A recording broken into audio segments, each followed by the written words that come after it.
Hi, I'm Dustin Abbott, and I'm here today to give you my review of the Nikon Z-mount version of Tamron's 50-400mm F4.5-6.3 Di3, meaning it's for mirrorless, VC, meaning it has their vibration compensation or in-lens optical stabilization, and it's a VXD, which is their high-end focus motor system. Now, this lens was interesting to me when I reviewed it on Sony because it takes the typical 100 to 400 millimeter formula and it expands it by 50 millimeters, from 50 to 400 millimeters. And that addition on the wide end really ups the versatility for a lens like this. All of a sudden you have an 8x zoom ratio, and you can go, for example, from as tight as this shot and then pan out as wide as this, making it an extremely versatile lens for a variety of situations.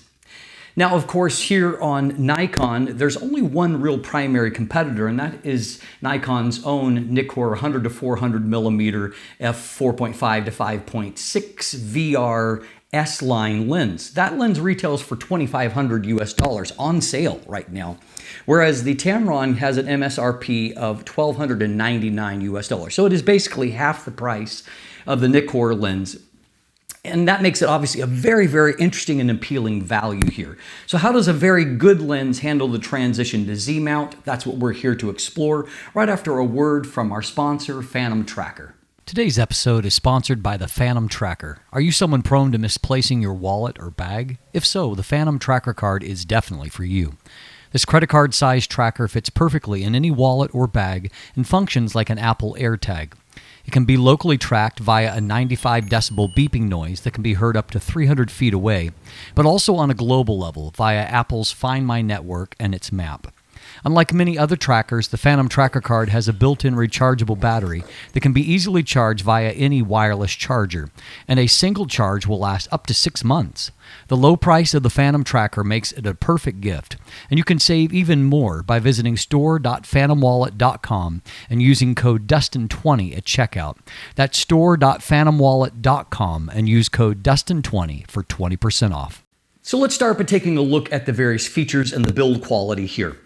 This is a lens that is slightly bigger, as has been all of the transitions to Nikon Z-mount. It's very, very slightly larger, and that is to accommodate what is a significantly larger diameter mount and different flange distance here on Z-mount as compared to Sony E-mount.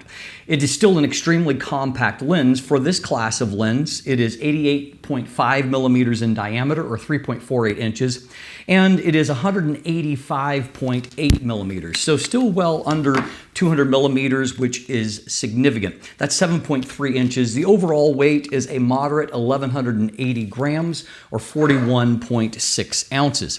So that means that compared to E-mount, it is 2.8 millimeters longer, same diameter, but a little bit longer, and it is 25 grams heavier. But to put that in perspective, a Nikkor's 100 to 400 S lens is 34 millimeters longer, and it weighs 245 grams more. So significantly larger, significantly heavier. It's also larger in diameter than this lens. So the Tamron lens comes across as being still really compact compared to the competition. Also intriguing here is that it retains a 67 millimeter front filter thread, which allows you to share filters across a wide variety of Tamron's mirrorless lenses, and of course a whole lot of other lenses as well.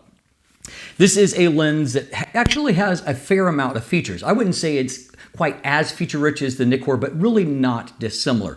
We do have a function button on the side that can be programmed either from in-camera function or from the lens utility software. More on that in just a moment. We have an AF/MF switch here. We have a 3-position custom switch. And by using the weather-sealed USB-C port on the side, you can actually access Tamron's lens utility software on either a computer or via an Android-based app. So you connect the cable and you can change a variety of functions, customize them. And as you can see here, there's a pretty long list of different values that can be assigned, including a focus limiter. You can set it up to where the focus ring in a certain position can behave as an aperture ring instead.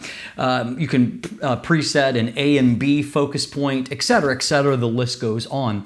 And so you have a lot of functionality when it comes to the custom switches there. And then also when you get to the focus ring behavior, not only can it be both a focus or an aperture ring, but you can also control for focus whether it's going to be linear, how long you want the focus throw to be. It adds a whole lot of versatility into it through that, and that lens utility software is free and it's quite easy to use. So we also have obviously the zoom ring. This is not an internally zooming lens. It is externally zooming. It will grow about 75 millimeters when zoomed out to 400 millimeters. Zoom action is very smooth. The inner barrel is very stable. There's no wobble to it. This is a nicely executed package. In fact, it also has a thorough weather sealing, 9 different seal points, fluorine coating on the front element, gasket at the rear, and so it helps it to be more professional grade, really a true competitor in many ways to the Nikkor lens.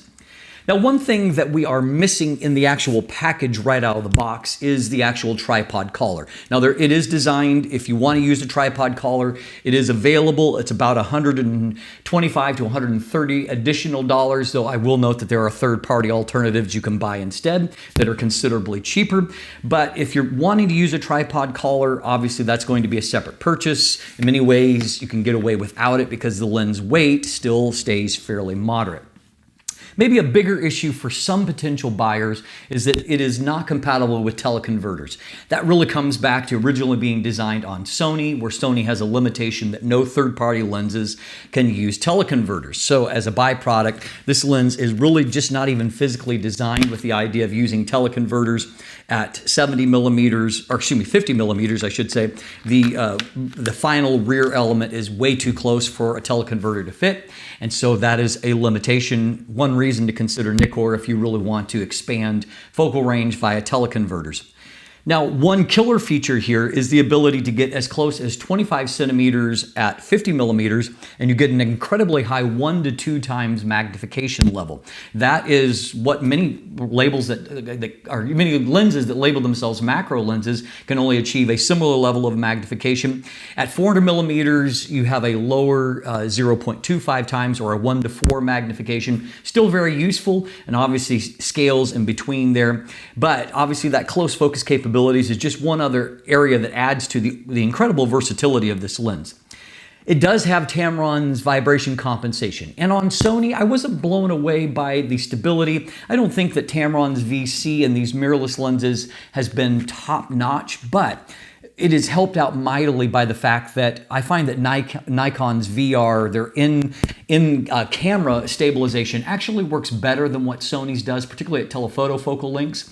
And so as a byproduct, I actually found I had no issue here. It was pretty stable overall, and I was able to get solid results. And no, you can't really differentiate between what the camera's doing and what the lens is doing. It's either all on or all off. You can't separate it out one for the other.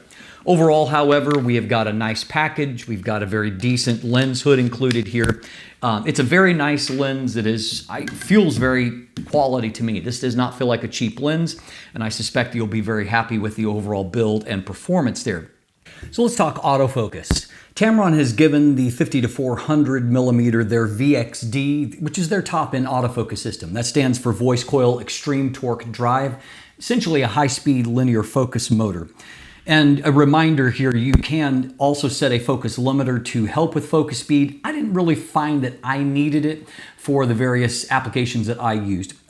I would say, if anything, I like autofocus performance a little bit better here than what I did on Sony in many ways. And the primary reason for that is that there isn't any kind of artificial limitation on Nikon's body with third-party lenses as opposed to Sony. So here with my Z8, I could shoot a full 30 frames per second, and as you can see through some of these birding sequences, I had zero issues in terms of tracking. I felt like I had good tracking performance, good tracking speed, and then very good consistency. Not 100%, a few misses here and there, but I would say for most people in most situations, very, very adequate tracking capabilities, even at high-speed burst rates. And that was true not just with the gulls, but also with some smaller seabirds that I took photos and sequences of there as well.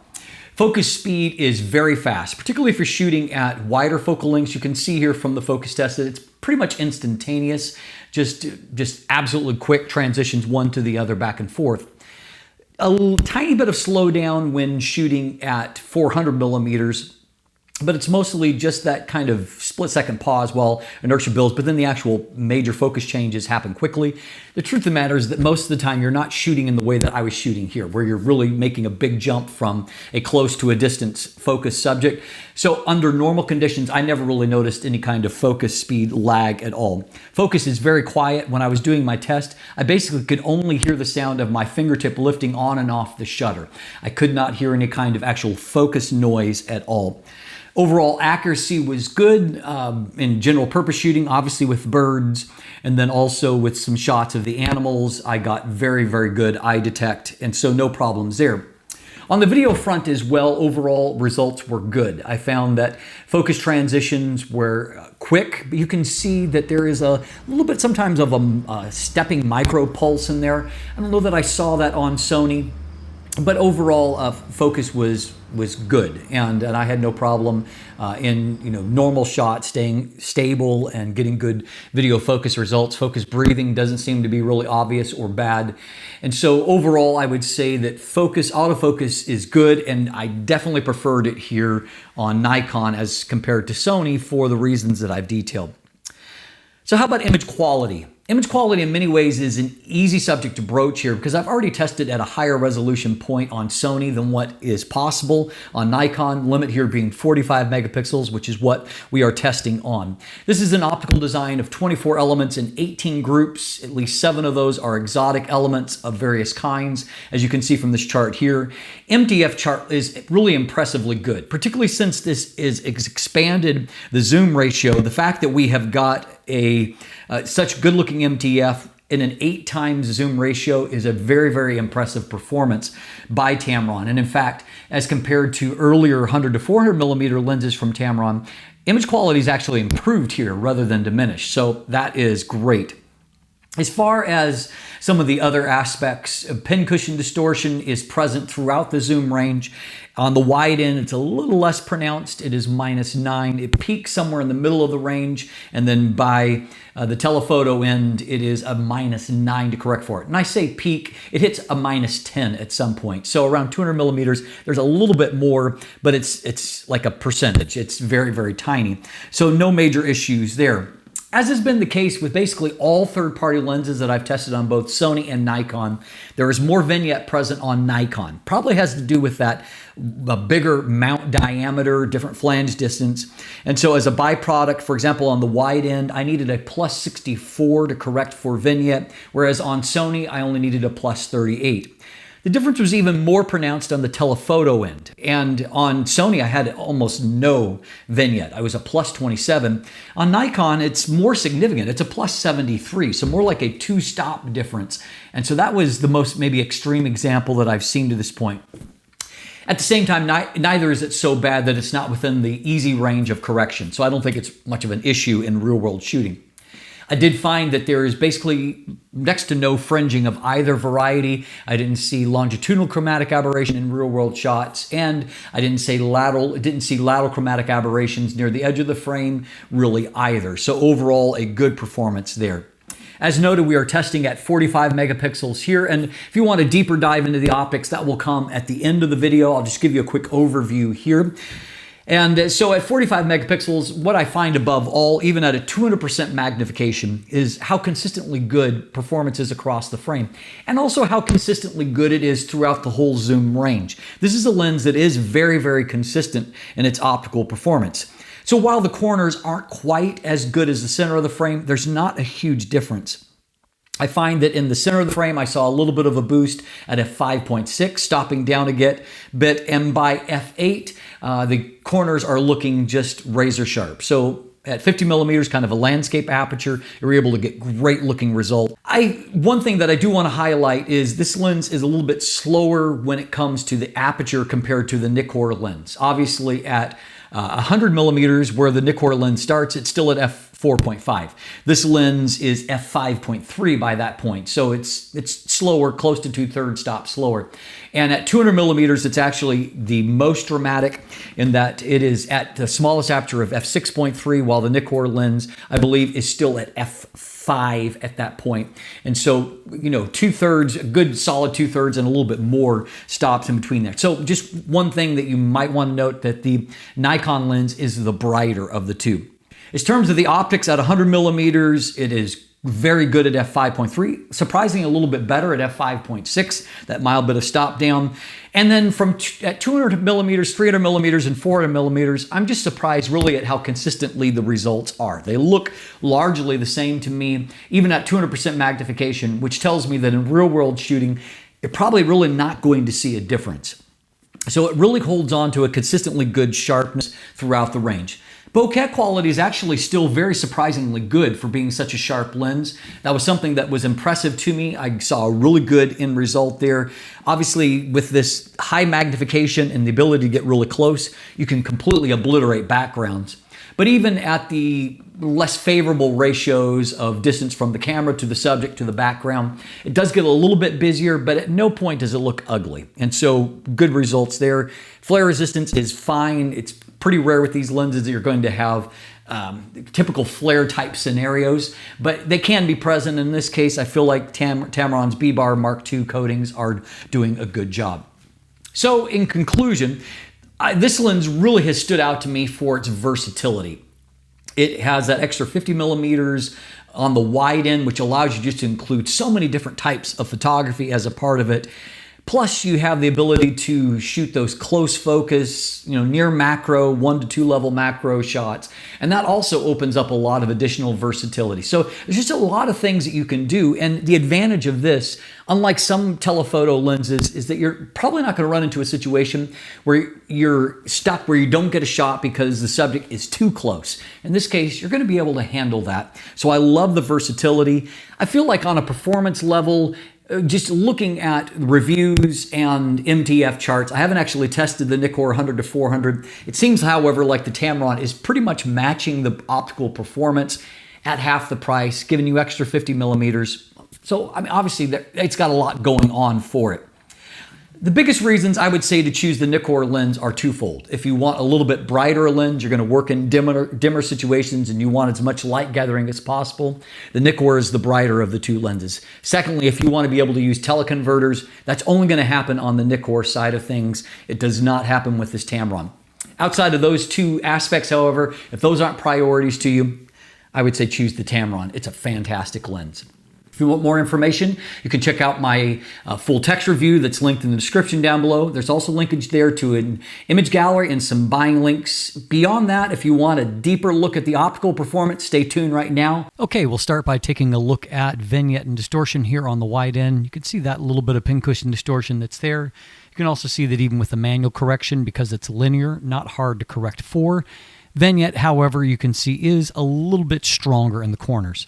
The amount of distortion was a -6 to correct, and the amount of vignette is a +64. So definitely, as noted, heavier than what I saw on Sony.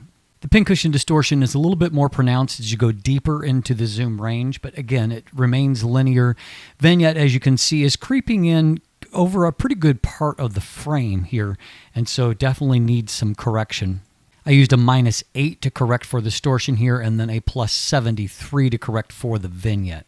Now you can see that fringing is really well controlled. Here we've got all of these shiny reflective surfaces, but you can see that there is really no real fringing to see sticking out here, so that's a nice performance there. Likewise, when it comes to lateral style chromatic aberrations, you can see here near the edge of the frame, I'm not really seeing any fringing that's being introduced here in these transitions from black to white.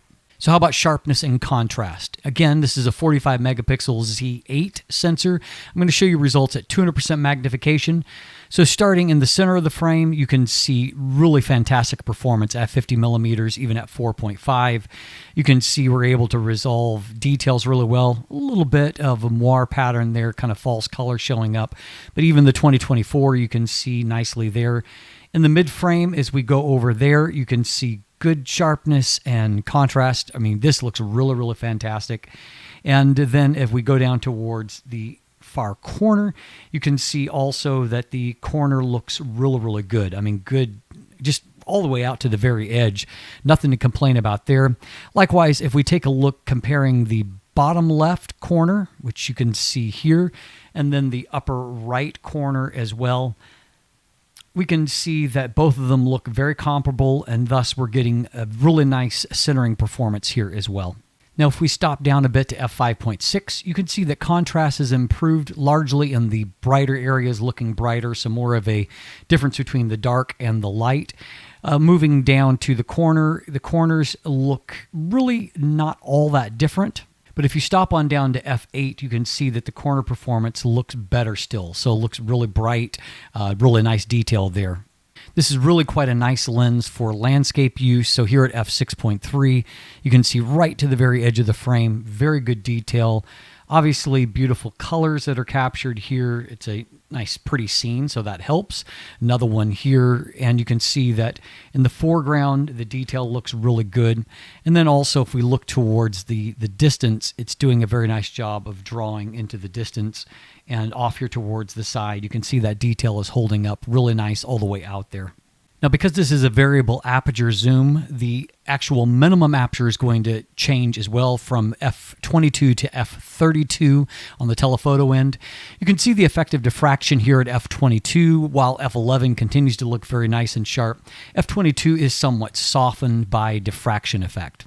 Now, if we move on to 100 millimeters, you can see maximum aperture is f5.3, even stopping down a little bit to f5.6. Again, you can see just a little bit of improved contrast overall, but as you can see, this looks really impressively good, and also it continues to be good right into the corners. Likewise, at 200 and then 300 millimeters, here's 300 millimeters here. Again, our consistency and the performance is really, really good. Mid-frame is looking better than ever, and right down into the corners, we're continuing to have really, really sharp corners. You can see that this holds up even going on to 400 millimeters as well. So 300 millimeters on the left, 400 on the right. If anything, I think that 400 millimeters actually looks a hair better, and even into the corners, once again, just consistent performance. So I would say that at 400 millimeters, it looked better in the center of the frame. 300 millimeters looks better in the corners, but still overall, it's a really great looking performance. Just nice and strong throughout, and so I'm very impressed with that overall level of performance here for such a big zoom range. So even when you're shooting towards end of the zoom range, wide open, you can see here, this is really, really nice and crisp, you know, even at 100% magnification. And here, even in movement, you can see that we've captured the eye. Focus is good. Detail is good, even in very fast movement. Again, here, a little bit closer, and you can see that focus is excellent around the eye. Detail is very nice and crisp in the feathers there. Now, at that minimum focus distance and that very high magnification of 0.50, you can see that it's not a perfectly flat plane of focus here, and so it's sharp on this eye, but obviously this is a two-dimensional object, so it's not like that other eye is more out of focus. It's just we have a very, very narrow depth of field, and the plane of focus is not flat. Whereas at 400 millimeters, it's obviously not as high of magnification, but if you're wanting a flatter plane of focus, it's obviously much flatter here to where you can see right off to the edges. It's still looking very good. But all of this adds up to the ability to get really nicely blurred out backgrounds, obviously, because you can just defocus the background so strongly. So overall, I feel like images look really quite nice, and you can see here we've got good detail that's there, particularly down in this zone where I think focus actually is.